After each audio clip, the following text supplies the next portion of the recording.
I wondered why. I wondered who he was. I found out nothing I hadn't known already. Varney was the owner and operator of Aloha Fine Hawaiian Foods. It was a small canning company. If you're interested, I'd be happy to show you through the plant tomorrow, or anytime. As a matter of fact, I'll take you up on that. I've been looking for you. Let's dance. Well, pull up a chair, Phil. Sit down. Later. Come on, Susan.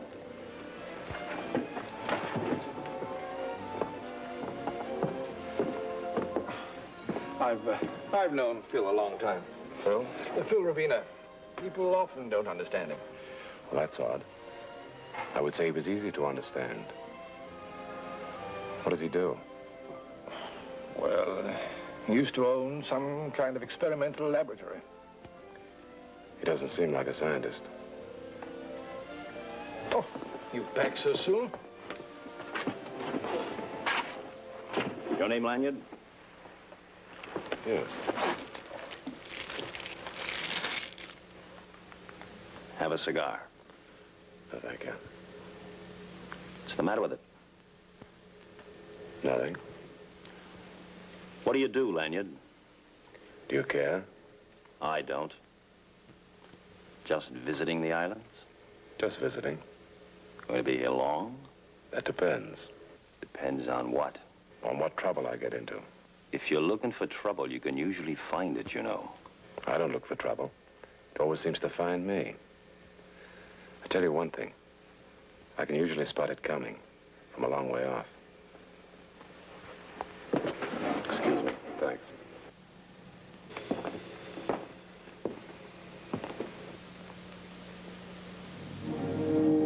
It was about 3 a.m. when I got back to my hotel. I was ready to call it a night. I made a mental note to check on Phil Ravina and to check the connections between him and the Varneys. But it would have to wait until tomorrow because I was ready for the sack. I was dead tired.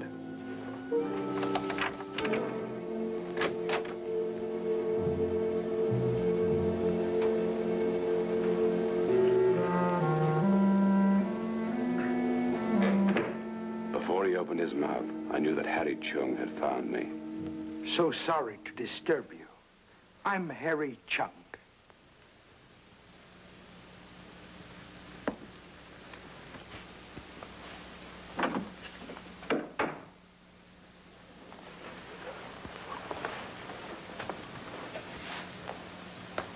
I thought the door was locked.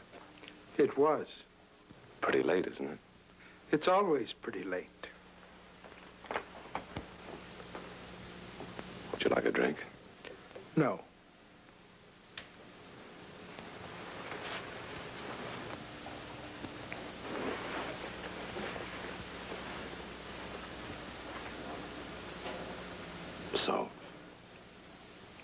So?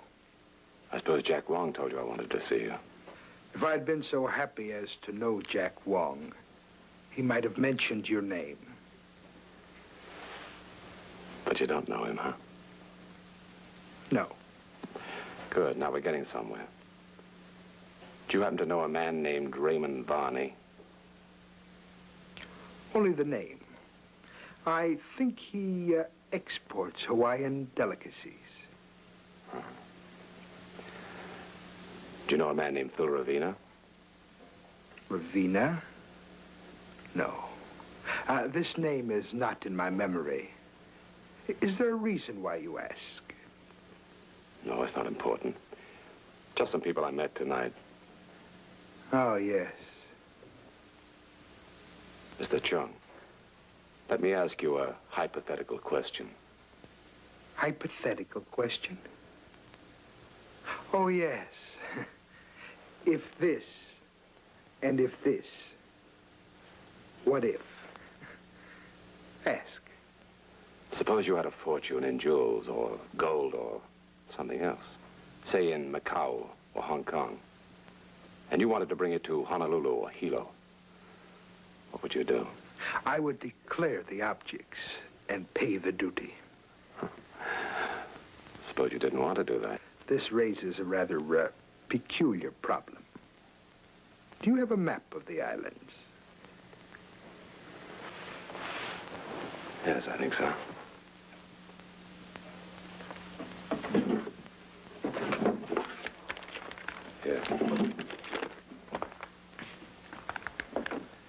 in Honolulu, it is possible for a stranger to think that the old ways and customs are gone. This is wrong. Here, and here, and here, and here, and here. There's no harbor for big ship, no tourist, or very few. The natives live same as for 1,000 years. I understand. Around these islands, coral reefs. Very dangerous even to small ship. But the natives manage very well with outrigger canoe. No sail, no light, no motor. At night, impossible to see. I'm following you. Go ahead. Now here come the big freighters from Hong Kong, Macau, Shanghai, India, everywhere. So in the middle of the night, something is dropped from the deck of a ship. Perhaps it's attached to a marker or a buoy. Eventually, this something finds its way to Honolulu. Quite simple. Of course, this scheme would only work if you knew the natives and had been raised with them, as I was. Of course, this is only if this and if that. What was the word? Hypothetical. Of course. You ask a hypothetical question, you get a hypothetical answer.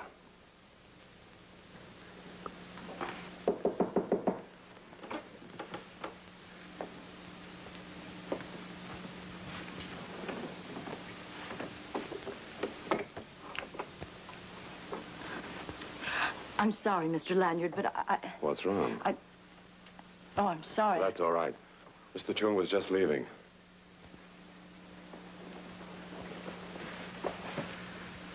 Good night, all. Good night.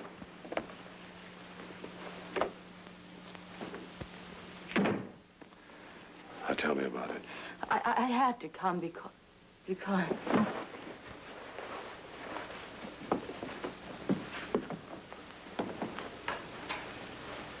She was breathing naturally. She would come to in another few minutes. I wasn't sure why Susan Varney had decided to visit me, but no doubt she'd have a very good reason. I want to speak to a Mr. Raymond Varney. Oh, it's V-A-R-N-E-Y. No, I don't know the address. Call me when you get him.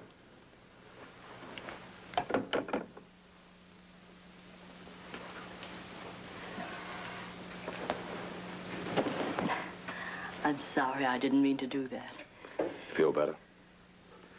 Can I get you something? No, nothing. I'm quite all right, really. Good. Do you mind if I ask a few questions? No. And why the phony fainting spell? It was the only thing I could think of at the moment. I don't get it. We're seeing that man here. Mr. Chung, you mean? I'd seen him before by accident with Phil Ravina. What of it? You see, when I came here, I was running away from Phil. Uh-huh.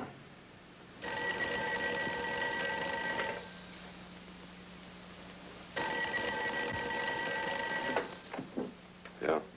One moment, please. Hello. Hello. I'm sorry, sir. Your number does not answer. Shall I keep trying? Huh? No. Cancel the call. Yes, sir.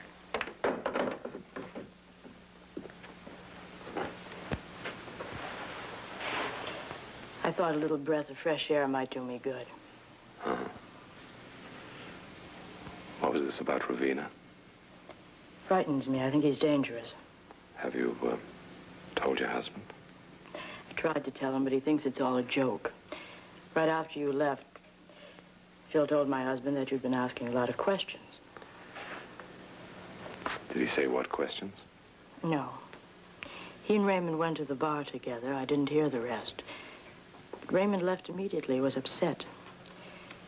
When Phil came back to the table, I asked him what it was all about. I asked him about you. He threatened to kill me if I didn't mind my own business. What do you want me to do? Tell me if my husband's in trouble. Tell me what you know about Phil. I can't tell you anything about him. I only met Ravenna, your husband, and you a few hours ago. I've got to get away, I'm afraid. You must help me, you must.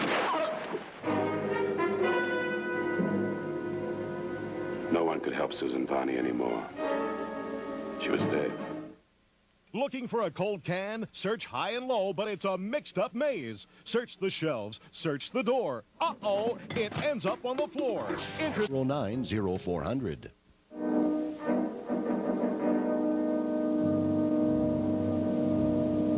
Ravenna wasn't home. I searched his apartment carefully. I found two things. Some happy letters from Susan and a flashlight. Not exactly a common flashlight. I'd seen one like it while I was in the Army. Now I knew how merchandise was smuggled from Honolulu into the United States. Then I heard Ravenna. I was anxious to see him.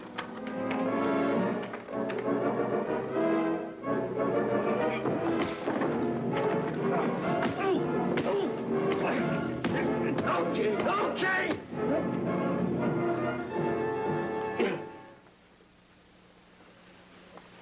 Well, now that that's settled, let's talk, huh? What do you want? Susan told me you thought I was asking too many questions. That's a lie. Besides, she's dead. Is that why you killed her?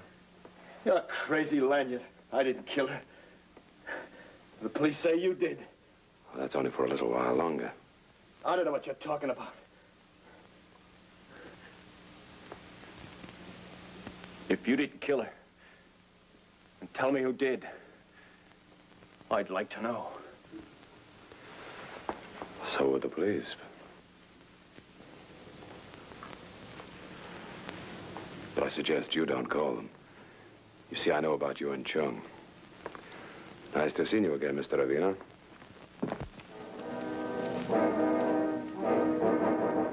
The next person on my list was Raymond Varney. His address was easy to find. And Varney, in spite of what he'd been through, was easy to talk to. So all the time I was trying to reach you by telephone, you were out looking for your wife, huh? The police have asked that question 100 times. I could ask you another question. Did you find her? Mr. Lanyard, I loved my wife. Why would I kill her? Why would Phil Ravenna want to kill her? Phil? Oh, no. Oh, wait. Susan was afraid of Phil. She told me so many times, but I never paid any attention to her. How long have you known Ravenna? About 8 years, when I first arrived. He's always been a very good friend. In fact, he's my silent partner. How's that? Well, I wanted to expand my business. That was about 2 years ago. But I didn't have the cash. Phil gave it to me, so I gave him an interest. Is he a lot of money? I don't really know. He always seemed to have enough. He invested much more in a photographic process he was hoping he could license for stage effects and advertising displays. And he suddenly lost interest in it. When I needed help, he gave it. Since then, he's been reasonably active in my business. Uh-huh. Have you ever heard of a man called Chung? Once. Some time ago. Why? Phil spoke of him. Something about perhaps doing some business together. Anything else? No. Mr. Lanyard, tell me, do you believe Phil Ravenna killed Susan? What do you think? Well, for me, that's a very difficult question. Susan and I were very happy. Though there was an age difference, it didn't matter. Our tastes were alike. But I can't somehow forget her fears about Phil. Well, if you give me a little time, maybe I can get you all the answers. By rights, I should telephone the police and tell them you're here. But I do want to know who killed Susan. Thanks. I telephoned Johnny Martin and told him to come fast. He was due in on the 10 o'clock plane. It was on time. He was going to be surprised at how simple it was to smuggle any small item into any country. And I was going to find Susan Varney's murderer. Hello, Johnny. Michael. Welcome to the island. Thank you. Got it all wrapped up, huh? I hope you're right. You got the empty can? It's in the bag. Good, wait a minute. I have to make a couple of phone calls. Set the stage.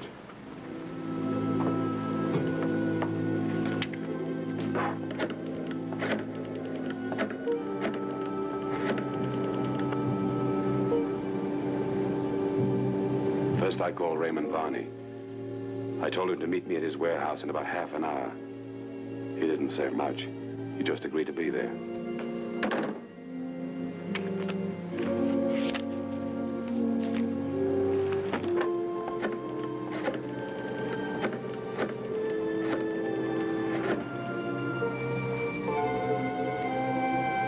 Next, I telephoned Phil Ravina. I told him the same thing, but I added I wanted him to bring Harry Chung. I told him to meet me at the warehouse and to be there in half an hour. He said he'd show, and with Chung. Right. Better be good. I think it will be. At least it'll be interesting. Let's go.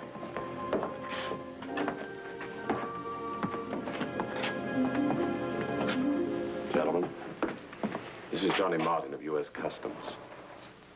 Mr. Martin has wondered how a certain ruby was smuggled into the United States. Mr. Chung explained to me how it might reach Honolulu. Let me show you how it went from there. This is not a flashlight. It, however, makes a light, but one that you can't see. The black quartz lens cuts all visible light rays and transmits only ultraviolet. It works only in the dark. Let me show you. Suppose this is a warehouse in the United States. A man knows that one can, in a certain marked case, contains a fortune. How is he able to find it? Give me the empty can, Johnny.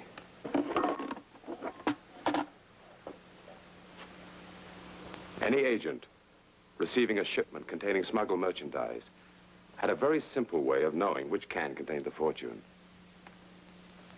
Mr. Varney never knew, because the rest of his Hawaiian foods were simply distributed.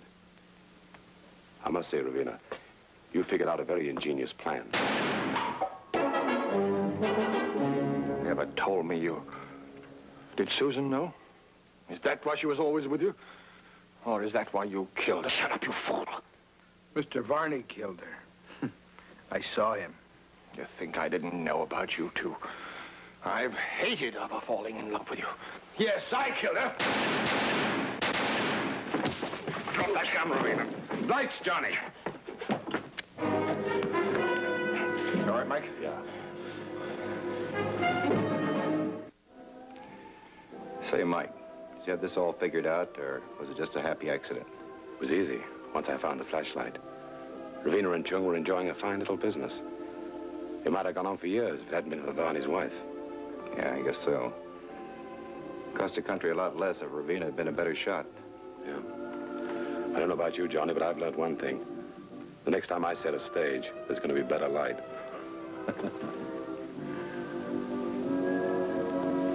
Oh, it's not bad. It's not bad at all.